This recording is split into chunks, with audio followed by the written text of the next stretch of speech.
En moyenne, ce sont 30 000 passagers qui empruntent le REM chaque jour. Alors, cette fermeture estivale vient s'ajouter à une frustration chez les usagers qui ont déjà subi en 2025 plusieurs arrêts de service. Pourtant, cette fermeture vient de développer les services puisqu'il est prévu d'ouvrir les deux branches de Deux-Montagnes et de Lens-à-Lorme, maintenant prévues pour l'automne 2025. C'est vraiment frustrant.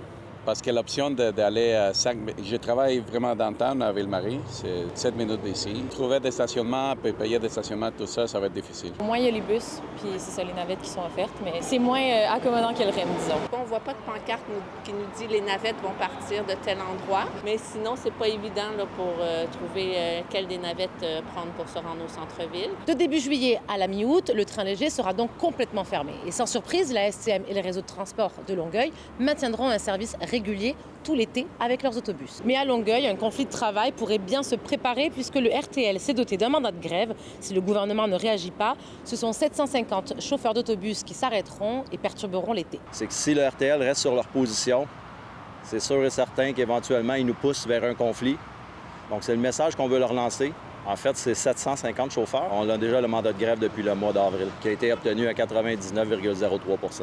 Puis, il y a la STM qui va venir faire une partie des navettes aussi à partir du terminus Brassard. Avant que le REM arrive, ça coûtait moins cher aux clients, c'était plus rapide, le service était plus efficace. On allait chercher les gens devant le domicile, on les débarquait au terminus centre-ville. Donc, nous, ce qu'on dit, c'est pourquoi obliger les gens à venir prendre le REM? Pourquoi pas leur donner une option comme on avait à l'époque? Plusieurs agents seront déployés autour des stations du REM et les solutions de rechange sur les planificateurs de trajet comme Chrono, Transit ou encore Google Maps. On ferme le REM du 5 juillet au 17 août. Le but, c'est de faire des essais, de vérifier à peu près toutes les fonctions, toutes les composantes du REM.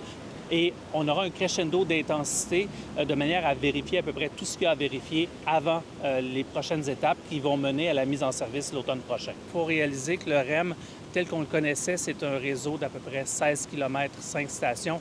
On multiplie tout ça par 4. L'objectif, c'est de mettre en service les antennes Deux-Montagnes et Anse-à-Lorme en même temps et on vise le début octobre.